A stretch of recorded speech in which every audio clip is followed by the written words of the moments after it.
Very good morning, dear students. In our previous session, we have learnt regarding the copy constructor. In our today's session, I am going to show the demonstration regarding three different programs, that is dynamic initialization of object, constructing two-dimensional array, and number 3, dynamic constructor. These three are the very small topics, and I am going to show you the single program for each topic. But before starting our today's session, I would like to recall our previous topics, because our first topic of our today's session is dynamic initialization of object, and which is again based on the previous videos related with the constructor. So once again, I would like to just give the brief introduction about the constructor, from where our topic is started. What is constructor? When you want to initialize the value of class variable, at that time directly it is not possible at the time of declaration of variable. Suppose I am going to create one class called temp. In such cases, suppose I am going to declare integer a comma b. Now if I want to initialize the value of variable a, in such cases a equals to 10 is not possible over here. So for that, what we need to do, we just need to take one method, or we can say member function we need to declare. So I am going to declare one get data method, and inside get data method I am going to initialize the value of class variable, that is a by 10 and b by 5. So this is the first way through which you are able to initialize the value of class variable. One more way is there through which you are going to initialize the same variable's value of class member, right? So that is called constructor. Now there is a difference between constructor and any method. What is the first difference? The name of constructor must be the name of class. That means over here we have declared class name temp. So I need to declare my constructor as a temp variable. So that is the first changes between UDF and constructor. Now what is the second difference? Any UDF has return type. That means either it is void or it is integer or float or character in such cases, right? So you need to declare the return type of any function. But when you declare any constructor, it does not have any return type. So that is the second difference which you need to write when the difference asked in the exam. And what is the third difference? Let me copy these two lines and put it inside the constructor temp. Now there are four types of UDF: no argument no return, no argument with return, with argument no return, and with argument with return. And how many types of constructor are there? Basically two types of constructor, right? What is the first constructor? Default constructor. That means when you are not going to pass any values as an argument, in those cases that constructor is known as default constructor of a class. Similarly, when you pass some arguments into the while you create the constructor, that becomes parameterized constructor. So basically there are two types of constructor, default constructor and parameterized constructor. So this is the third biggest difference which you can write by when you differentiate your normal UDF and the constructor. What is the fourth difference? When you call any method, at that time you must need to create the object of same class, and with the object of that particular class you are able to call the method which is declared inside the class. But when you create object of that particular class, at that time it will automatically call the default constructor, right? So that is the fourth biggest difference between the method and the constructor. Let me repeat last point once again. that when I want to call this get data method, in such cases, first of all I need to create the object of temp class. Say for example, from the void main only, what I am going to do, temp t1 and now t1 dot get data. So when I want to call get data method of temp class, at that time I need to create the object of temp class, and with the help of object of temp class I am able to access the method which are declared inside the class. But what about constructor? When there is a default constructor, in such cases you just need to create the object of that class, and when you create the object of that class you are able to access the default constructor of class. So this is called UDF, this is called normal default constructor. Now what about parameterized constructor? One class may have more than one constructor, right? And that concept is known as, let me repeat my question once again. You need to think in mind that if one class contains more than one constructor, that concept is known as constructor overloading or multiple constructor in a class. This topic we have already taken in our previous videos, so you need to be careful and you need to refer our previous videos, right, so that you can give the answers. Let me take m and n, a equals to m and b equals to n. So you can see that in this class we have defined two constructor. One is called default constructor, that means when you create the object of temp class it will automatically call the default constructor. But when you pass some arguments, two integer arguments from void main, when you create the object, with the object you need to pass two integers. In those cases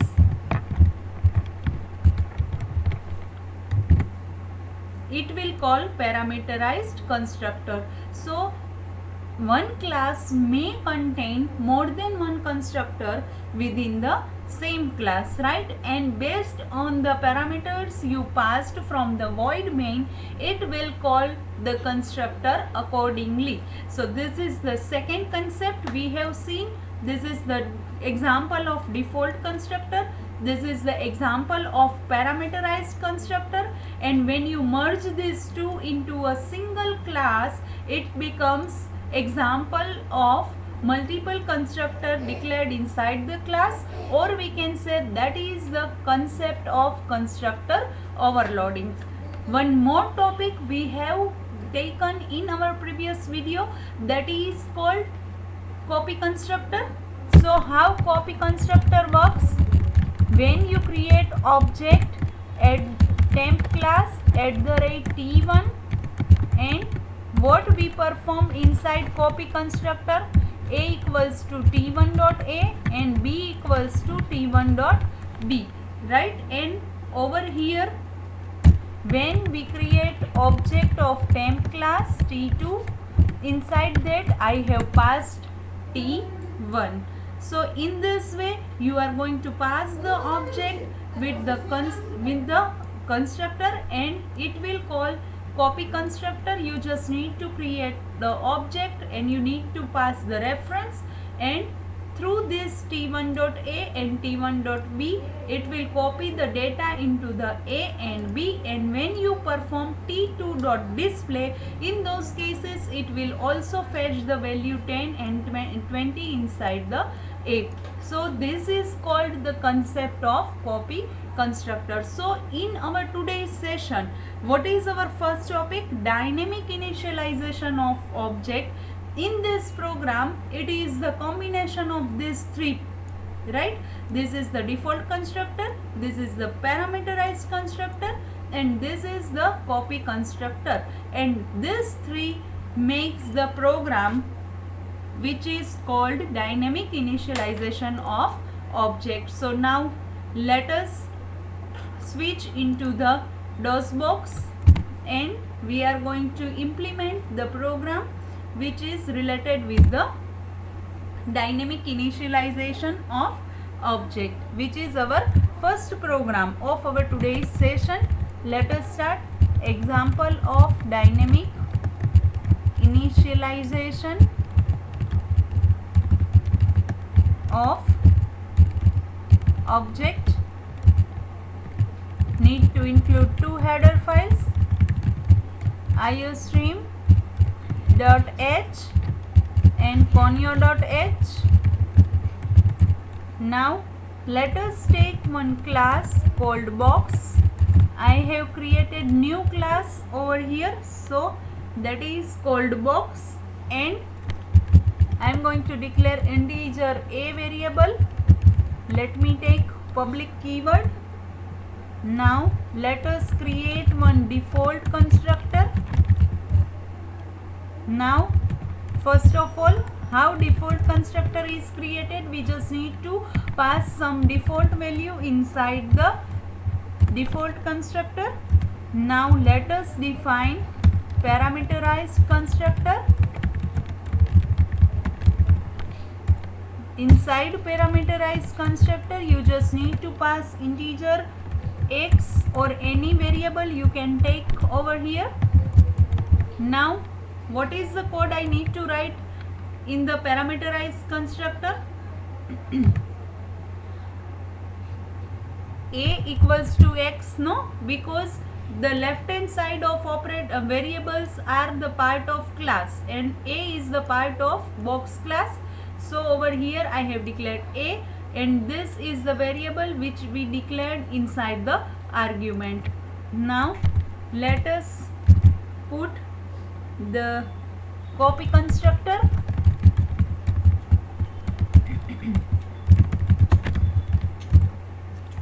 Box class object with reference box b. Now what is the code? A equals to b dot a. In the temp class, I would like to show you in the notepad file.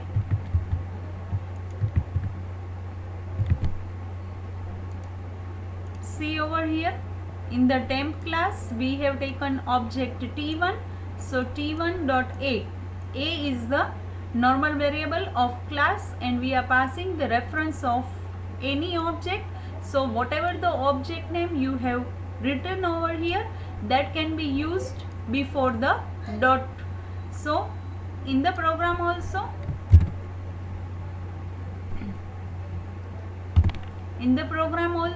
we have taken what? B dot a. Over here you can take any variable. Suppose you want to take b1, in those cases you just need to write b1 dot a.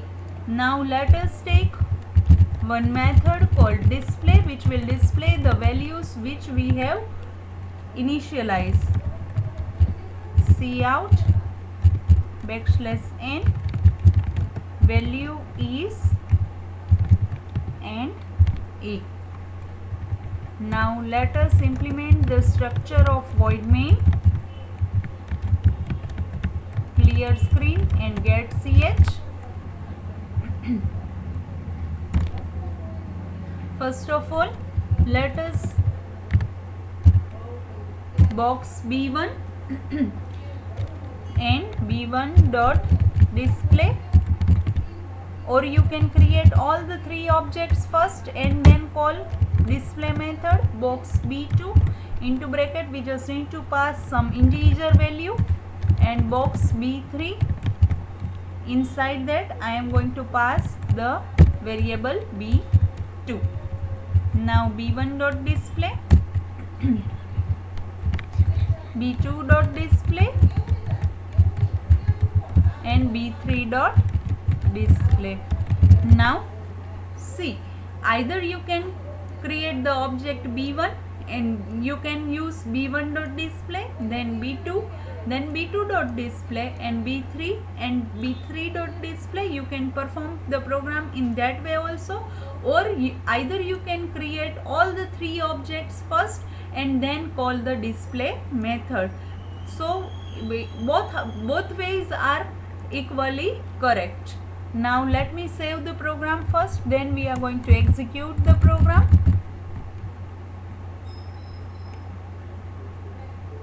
This is the program number D51. Let us execute the program. The output would be 10, 20 and 20 in such cases. Now let me execute the program. Let us try run. Program execution will be starting from void main. Then we have created object of box class, that is B1.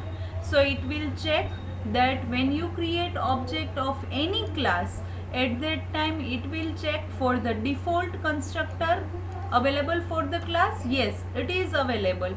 So the value of A would be 10 in this cases, right? So B1.A would be of 10. Now what happens? We will call box object B2 and we have passed integer argument with the object. So it will call parameterized constructor having integer argument in that, right? So what is the value of B variable? We have passed 20, right? So this 20 is fetched into the X. So over here B2.X becomes 20.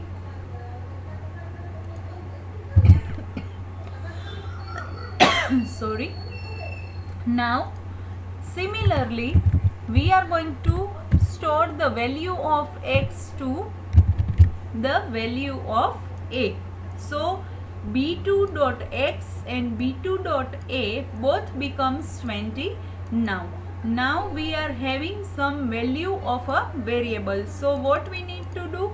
We have used the concept of copy constructor. Copy constructor contains the object we are going to pass. So it will call this particular constructor. B2 we have passed. So B2.A contains what? 20. B2.A equals to 20. So it will pass B2.A. Now what happens? Over here B2.A equals to 20. Now we are going to fetch this B2.A into what? This B1 object.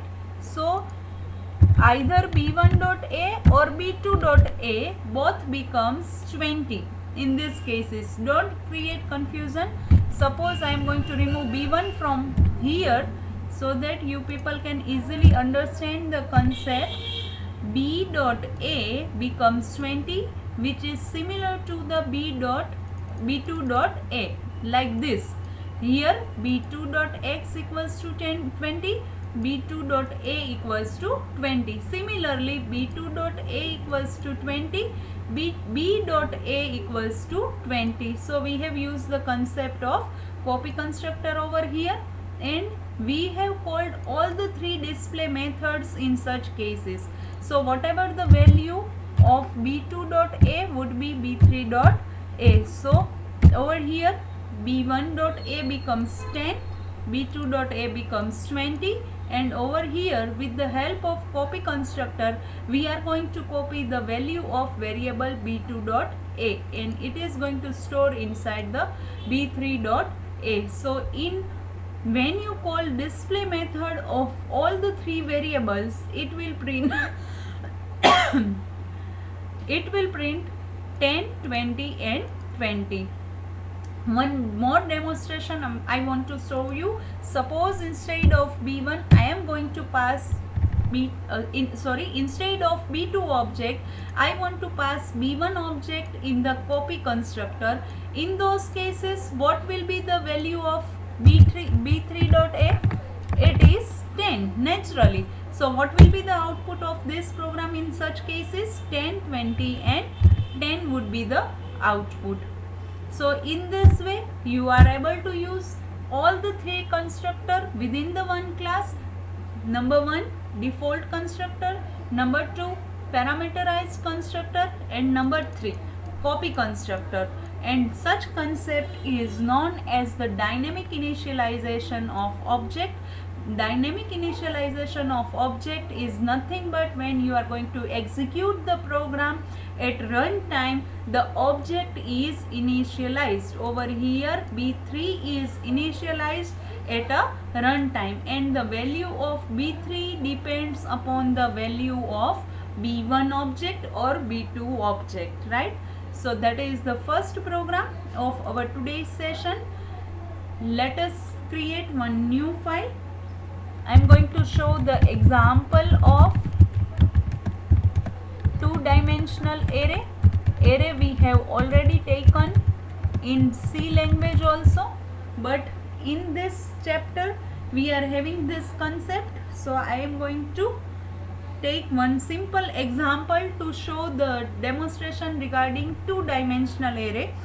Whatever the concept I have taken over here, you can take any program which is based on the two-dimensional array or which represents the two-dimensional array. So let us start. Has include iostream.h and has include conio.h. Now class 2dimension I am going to declare, so 2dim. Now public variable. Now how to declare any variable using array? Say for example a3 of 3. See over here, this stands for number of rows and this stands for number of columns. Now when you want to create loop, in such cases I comma j and one more variable I am going to take, that is called k, right? This two I have taken for the, these two variables I have taken for the array, right? And when I want to execute the loop, in such cases I will use I and j variable.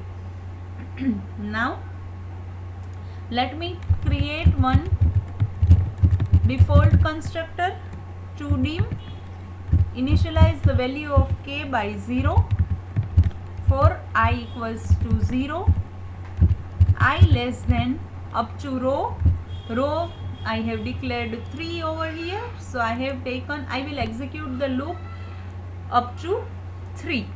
And remember one thing, that array index must start with the 0, right? So first index of any array would be 0.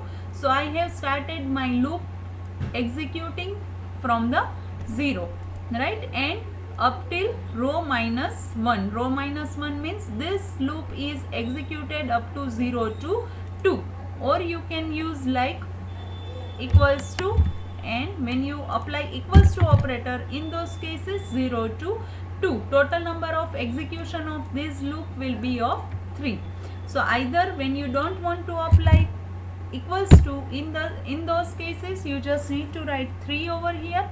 When you want to apply equals to operator with this, at that time you need to apply 2, right? Right now I am taking I less than 3, I plus plus. One more loop for the column, j equals to 0, j is less than 3. Over here I have defined 3 by 3 matrix, so the loop of I executed from 0 to row, number of row, and loop of j is executed from 0 to column. Now aij equals to k and k plus plus. Let us create one display function, void display.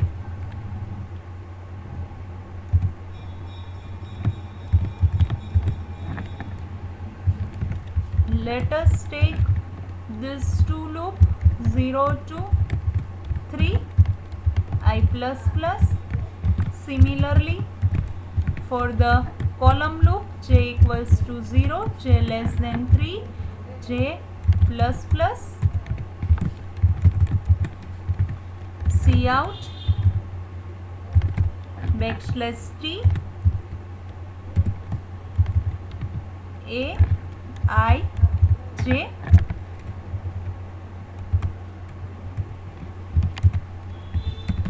cout backslash N. Don't worry, I am going to explain the program, but let me complete the program first.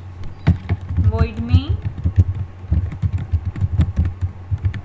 clear screen and get ch. Let us create the object of toDim class, which will call the default constructor, which is declared using two-dimensional class t.display. Now let me save the program. Program number D61, because we have only used a single program for each topic. Now tell me, what would be the output of this program? You need to take a paper and pen and you need to predict the output of the given program. You are having 2 minutes for such. Take 2 minutes, right? A small break you can take in between. You can pause the video and you can predict the program. You need to predict the output of the program. When I am going to execute the program, in such cases it will create the object of two-dimensional class. When you create any object of class, in such cases it will call default constructor of class. So naturally this code is executed. Now we have initialized the value of k by 0. So the value of k would be 0. Now the value of I would be 0 in such cases and value of j would be 0 in such cases. So it will check value of I 0 less than 3, condition is true. So it will check for the value of j. What is the value of j? 0 less than 3. So again this condition is also true. So what is the value of I? I equals to 0 and j equals to 0 and k equals to 0 from this line, right? So aij, that means a00 equals to 0. Now k plus plus, so k becomes 1 now. Again loop is executed, but tell me which loop is executed, which variable's value is going to be incremented by 1. First of all, see, inner loop is executed first. That means unless and until the value of j becomes 3, this loop is executed and the value of I remains as it is. So j becomes 1 now, right? So aij, a0 1 equals to 1 because the value of k is 1. Now k plus plus, so k is incremented by 1, so 1 plus 1 becomes 2. Again loop is executed, value of j equals to 2 in this cases and a of 0 of 2 equals to 2. So after executing this much lines, j becomes 3 now, right? So it will again execute the loop of j and condition getting false in such cases. So now what happens? See, this becomes false now, right? So this loop is execution of this loop is over now. Now it will change the value of I and increment it by 1. So I equals to 1 now. Now again when you execute, see, when you execute outer loop, at that time the value of inner loop becomes as it is always. That means the j becomes 0 again and 0, 1 and 2. So a 1 0 equals to, what is the value of k? It is 2, and when it is incremented it becomes 3. So now it becomes 3. Again row remains same in all the 3 cases. 4 a 1 2 equals to 5, and similarly for the third iteration of I, that is a20 equals to 6, a21 equals to 7, and a22 equals to 8. So 0 to 8 is printed on the screen when you are going to print the output. So over here I have taken one loop. I want to print output in this way: 0 1 2, then next line 3 4 5 6 7 8, right? So for that I have used tab for \t, and value of aij, what is the value of a00? That is 0, so it will print 0 on screen. Then a01, so what is the value of a01? That would be 1, so it will print at 1. Then a02, it is 2, so it will print 2 on the screen. Then loop is getting false, so \n, output will come in new line. Value of I would be incremented by 1, so a10 would be 3, so 3 will be printed, then 4, then 5. In this way the output is printed on the screen. So I have taken very simple program regarding the two-dimensional array. Even though if you people have not cleared the concept, in those cases you can just take any example which is based on the two-dimensional array. One more program I want to show you, that is the last and third program of our today's session, that is example of dynamic constructor. Include 3 header files, because over here we are going to work with a string.h, right? So for that, if you want to use strLength function or strcpy function which are related with the string file, at that time you must need to include string.h, right? So conio.h, and one more header file I am going to use, that is string.h. Now let me create one class called dynamic. You can take any name of class. Right now I have taken dynamic, then public keyword, then integer len, character nm. Now I am going to create parameterized constructor of dynamic class. So for that, len equals to strlen of s. Cout, I am going to print the length of my string. Length is len variable. Nm equals to new character, length plus 1. Nm equals to s. In my previous video I have told you that with C language this thing is not possible to use equals to operator with string data type, but C++ gives you the facility to initialize the value of string variable using equals to operator. If this concept is not clear in your mind, in such cases you can use strcpy function nm comma s, but right now I have taken nm equals to s. Now cout \n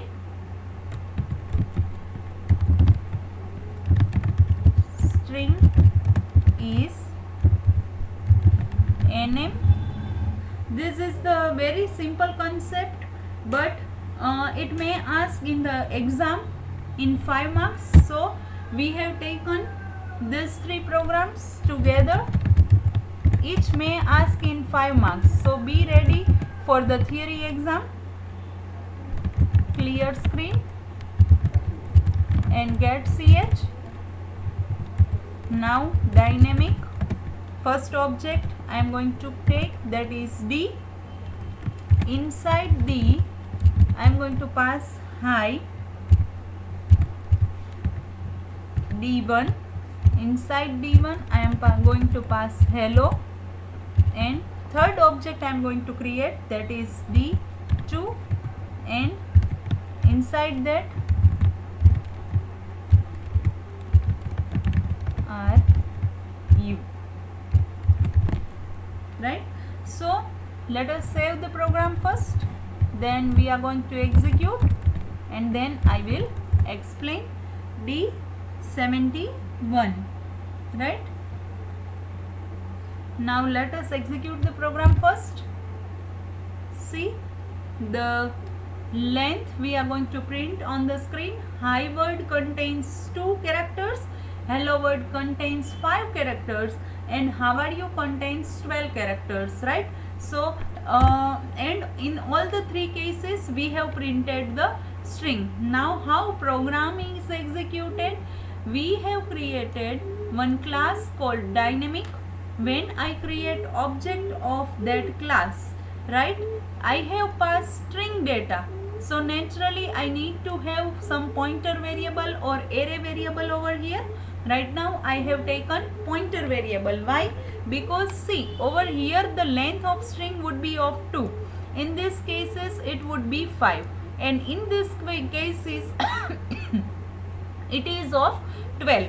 So based on the dynamic memory, I need to take the actions. So for that I have taken the pointer variable over here. Now for the length, how many bytes I want to initialize in the memory, that I need to check. So using strlen function, which is the ready-made function available in the C language also, which will return the length of string. Right? So what is the value of s? D.s contains hi. D.s equals to hi. Now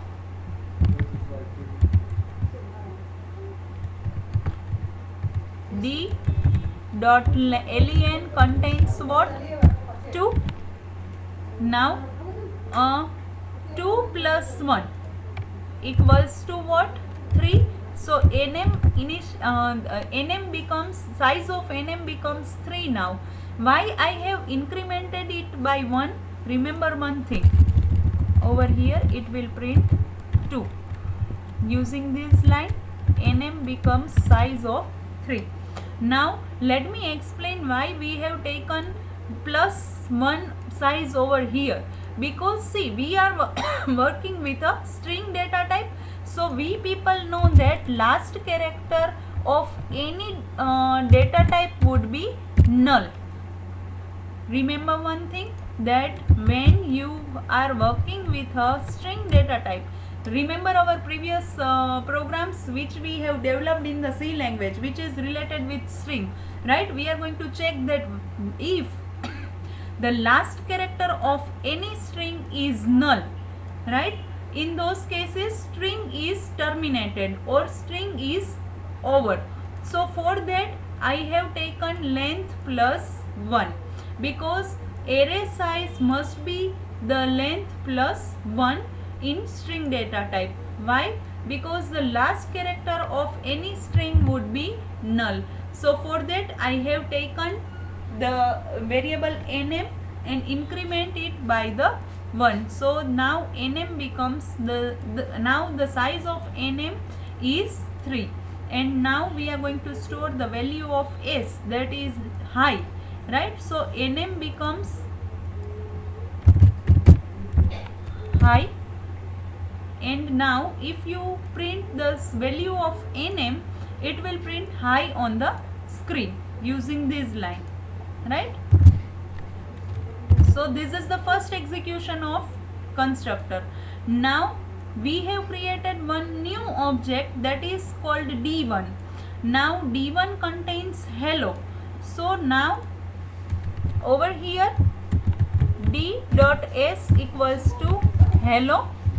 Now D dot length returns 5. This line will print 5. Now in the memory it will allocate 5 plus 1, that means 6. Why 6? Because after hello we just need to store the null value at the last, and then nm becomes hello, and last character of hello would be of null, and at last it will print hello on the screen. So this is the second execution of the object D1. Now when you pass third object, that is D2, we have passed how are you with that, right? So D dot S contains how are you, D dot length contains 12. This using cout statement it will print on the screen 12 plus 1. So nm becomes 13 now. nm contains how are you, and how are you is going to print on the screen. So in this way program is executed, but the concept is what? Dynamic constructor. Why dynamic constructor? In first cases it will allocate memory by 2 plus 1, that is 3. In second cases it will allocate memory by 5 plus 1, that is 6.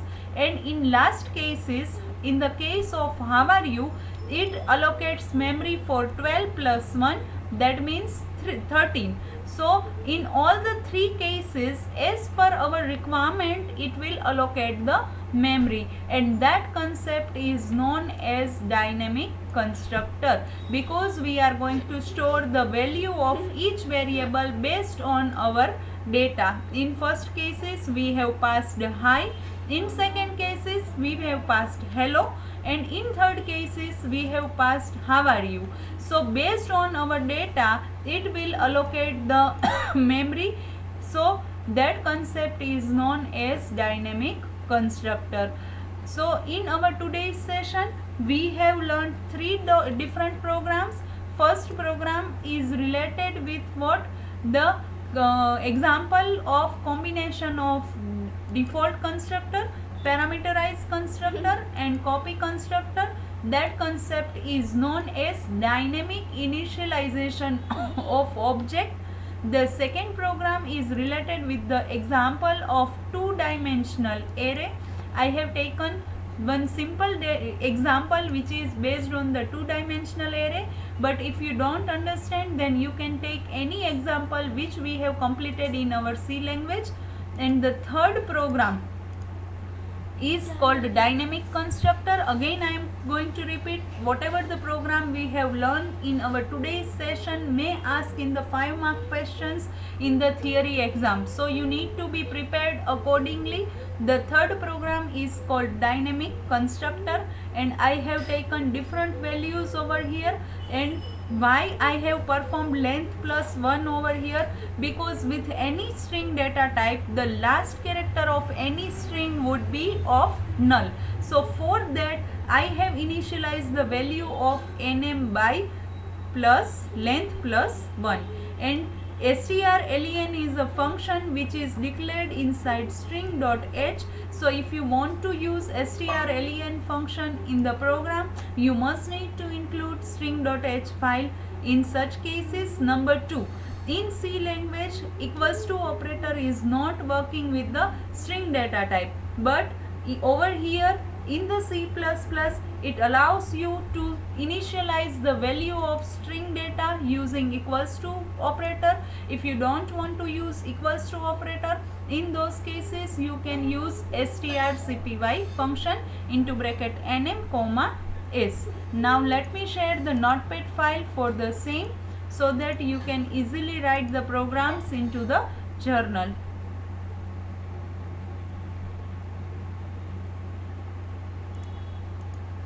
This is the first program of our today's session. Let me scroll down the program up to default constructor. I am going to scroll down.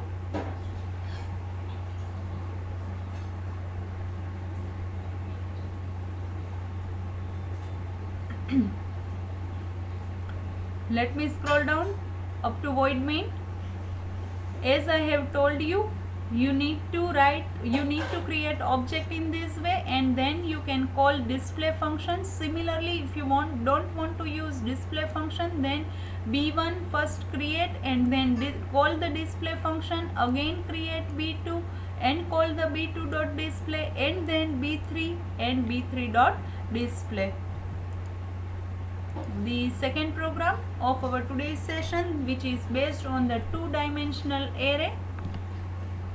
I am going to share the notepad file for the same.